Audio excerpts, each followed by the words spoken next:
आज से India unlock हो गया है, लेकिन कंटेनमेंट जोन में सख्ती बदस्तूर जारी रहेगी। बाकी मुकामात पर 3 मरहलों में छूट दी जाएगी। आज से मुल्क में 1 नेशन 1 राशन कार्ड भी नाफिज किया जा रहा है। इसकी शुरुआत 20 रियासतों और मरकज के ज़ेर असर रियासतों से होनी है। इस मंसूबे के तहत मुल्क में गरीबों को कम कीमत पर राशन दस्तयाब होगा।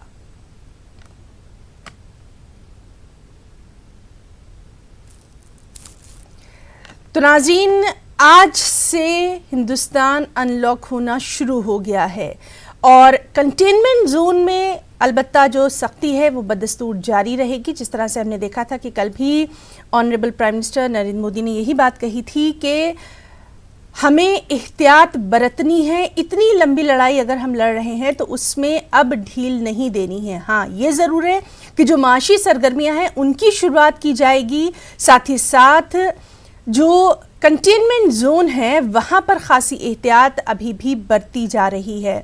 सबसे अहम 1 नेशन 1 राशन कार्ड नाफिज किया जा रहा है और 20 रियासतों और मरकज़ के ज़ेर असर जो रियासतें हैं वहाँ से इनकी शुरुआत भी होना है। सबसे अहम बात यह है कि गरीबों को कम कीमत पर राशन देने की जो शुरुआत है वो आज से हो जाएगी। साथ ही साथ आज से मुल्क में और क्या कुछ बदलने वाला है इससे भी लगातार हम आपको रूबरू करवाते रहेंगे। लेकिन बहरहाल एहतियात पूरी तरह से करना है। जिस तरह से कोरोना के ख़िलाफ़ हिंदुस्तान एक लंबी लड़ाई लड़ रहा है उसको बरकरार भी रखना है। दफातर भी खोले जा रहे हैं, लेकिन पूरी तरह से एहतियात के बाद, ख़ास तौर पर अगर हम दिल्ली और उसके आसपास के इलाकों पर नज़र डालेंगे और चलिए सीधे रुख करेंगे हमारे साथी विनीत झा का। विनीत, आपसे जानना चाहेंगे, आज से इंडिया अनलॉक होना शुरू हो गया है, क्या कुछ और इस बारे में तफसीलात? जी, निश्चित तौर पर मैं आपको बताना चाहूंगा कि इंडिया अनलॉक की अब शुरुआत हो गई है। जैसे कि पहले लॉकडाउन की शुरुआत हुई थी, लॉकडाउन 4 तक जो चीजें थे उसे बंद किया गया, लेकिन अब अनलॉक की शुरुआत हुई है, कुछ रियायत दी गई है। खास तौर पर मैं आपको बताना चाहूंगा कि जो रियायत दी गई है उनमें जिन चीजों को रोका गया है, अंतर्राष्ट्रीय जो विमान है उन्हें रोका गया है, साथ ही साथ जो मेट्रो की सर्विसेज है वो रोकी गई है, सिनेमा हॉल की जो सर्विसेज है उसे रोकी गई है। इसके अलावा अन्य जो चीजें हैं उसे खोल दिया गया है। जैसे कि जो धार्मिक स्थल है वहां पर वह सोशल डिस्टेंसिंग और कुछ नियमों का पालन के साथ वहां पर छूट की इजाजत जो है वो 8 जून से दी जाएगी। इसके साथ ही साथ रेस्टोरेंट पर भी लोग जाया करेंगे, रेस्टोरेंट में भी लोग जा सकेंगे, लेकिन सोशल डिस्टेंसिंग ख्याल किया जाएगा। इसके साथ ही साथ जो इंटर स्टेट आने जाने में जो समस्या होती थी उसे भी पूरी तरह से खोल दिया गया है। अब किसी पास की जरूरत नहीं है। लेकिन मैं आपको यह भी बताना चाहूंगा कि इसको लेकर के राज्य जो है वो अपने हिसाब से फैसले ले सकते हैं। जैसा कि मैं दिल्ली और नोएडा के बीच में जिस तरह से पहले से जो बॉर्डर था वो सील किया गया था, इस वक्त भी जो नोएडा के डीएम है उन्होंने यह फैसला लिया है कि दिल्ली और नोएडा के जो बॉर्डर को सील कर दिया जाए, क्योंकि लगभग जो 40% मामले हैं वो नोएडा में जो है वो दिल्ली से ही में आते हैं, ऐसा वहां के डीएम का कहना है और इसी कारण उन्होंने बॉर्डर को जो है वो सील रखा है। इसके साथ ही साथ रेलवे का जो आवागमन है, रेलवे की फेरी जो है वो बढ़ा दी गई है। तो साफ तौर पर जो हम पहले देख रहे थे कि जो लॉक किया गया था और उसके बाद अब अनलॉक जो है वो करना शुरू कर दिया गया है। लोग विनीत, इस सब के बीच में सबसे अहम शुरुआत है कि जो गरीब लोग हैं उन्हें राशन दिया जाए। 1 राशन कार्ड 1 नेशन। जी, निश्चित तौर पर जैसा कि प्रधानमंत्री नरेंद्र मोदी का सपना था और केंद्रीय मंत्री रामविलास पासवान भी लगातार कहते रहे हैं कि 1 नेशन 1 राशन की जो व्यवस्था है वो पूरी तरह से किया जाए। इसके लिए सरकार जो है वो काफी लंबे समय से तैयारी कर रही थी और इसके साथ ही साथ जो राशन कार्ड है, राशन कार्ड को बायोमेट्रिक से जोड़ा गया, सभी के राशन कार्ड को आधार से जोड़ा गया।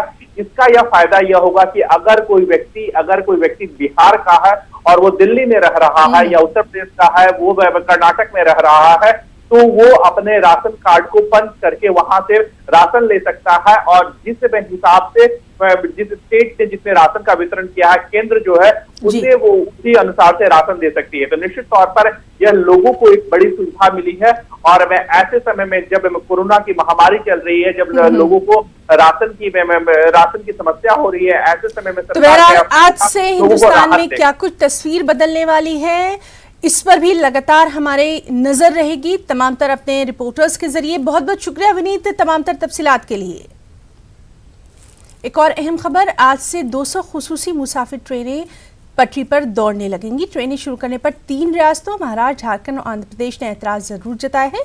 लगभग 2 महीने के लंबे इंतजार के बाद पैसेंजर ट्रेनें पटरी पर दौड़ेंगी। मुल्क के मुख्तलिफ हिस्सों में मजदूर और जरूरतमंद अपने अपने घरों को रवाना होंगे।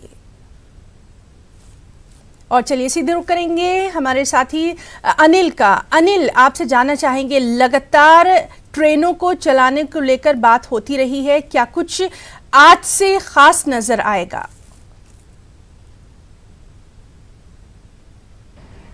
जी, मैं आपको बता दूं है ना कि आज से एक नई सुबह कही जा सकती है, क्योंकि 25 मार्च जब लॉकडाउन की घोषणा हुई थी उसके बाद से करीब 2.25 महीने का वक्त बीत चुका है, और आज 1 जून को 200 स्पेशल मेल एक्सप्रेस और जनशताब्दी ट्रेनें चलाई जा रही है, जिसमें तमाम ऐसी जो पॉपुलर ट्रेन हैं, जैसे इसमें जनशताब्दी ट्रेनें हैं जो कई बड़े बड़े शहरों को जोड़ती है। पूर्वा एक्सप्रेस है, पुरुषोत्तम है, प्रयागराज के लिए है, बनारस के लिए है, लखनऊ के लिए भी कई ऐसी ट्रेनें हैं। इस तरह से देश के जो बड़े बड़े शहर हैं वहाँ पे जोड़ने के लिए तमाम ऐसी ट्रेनें आज शुरू की जा रही है। सबसे अहम बात यह है कि आज जो ट्रेनें शुरू की जा रही है उसमें कई ऐसे दिशा निर्देश जो जारी किए गए हैं भारतीय रेलवे की तरफ से कि 90 मिनट पहले सभी यात्रियों को स्टेशन पहुँचना होगा, ताकि सभी यात्रियों की थर्मल स्क्रीनिंग की जा सके, ताकि ये सुनिश्चित हो सके कि उनमें कोविड-19 के किसी प्रकार के लक्षण नहीं हैं। अगर किसी प्रकार के कोविड-19 के लक्षण पाए जाते हैं तो उन यात्रियों को स्टेशन परिसरों में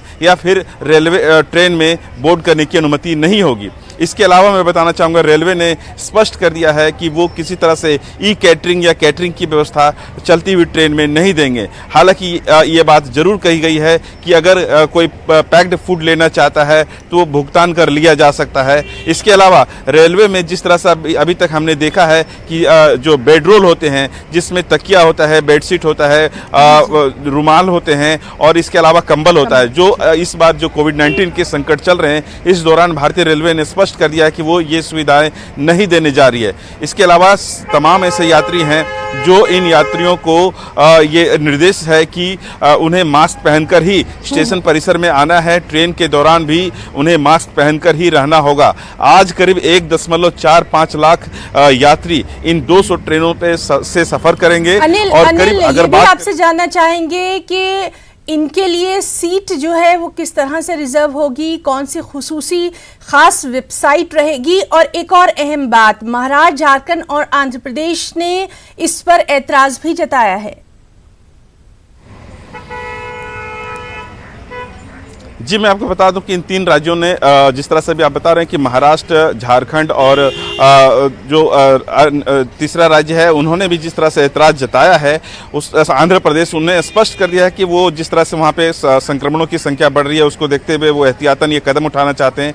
हालांकि रेलवे अधिकारियों की तरफ से और राज्य सरकार की तरफ से कल देर रात तक इस मामले पर बैठक हुई है, बातचीत भी होती रही, और देर रात तक रेलवे ने स्पष्ट कर दिया कि जो टाइम टेबल है उसके अकॉर्डिंग ही रेलवे चलती रहेगी, ट्रेनें चलती रहेगी। जहां तक बात है ट्रेनों के संचालन को लेकर के, इस तरह की जो व्यवस्था की गई है वो ऑनलाइन भी है और ऑफलाइन भी व्यवस्था की गई, यानी काउंटर से भी टिकट कटाए जा सकते हैं और ऑनलाइन भी IRCTC के वेबसाइट या मोबाइल ऐप से भी टिकट कटाए जा सकते हैं। करीब आज से लेकर 30 जून तक ही अगर देखें तो 25,82,671 ऐसे यात्री हैं जिन्होंने अपनी टिकटें बुक करा लिया है। इससे पहले हम देख पा रहे थे कि लॉकडाउन जैसे जैसे छूट मिलती जा रही थी। हिंदुस्तानी रेल जो है वो पटरी पर दौड़ेगी और क्या कुछ खास रहेगा उस पर भी लगातार नजर बनी रहेगी। बहुत बहुत शुक्रिया आपका अदा करना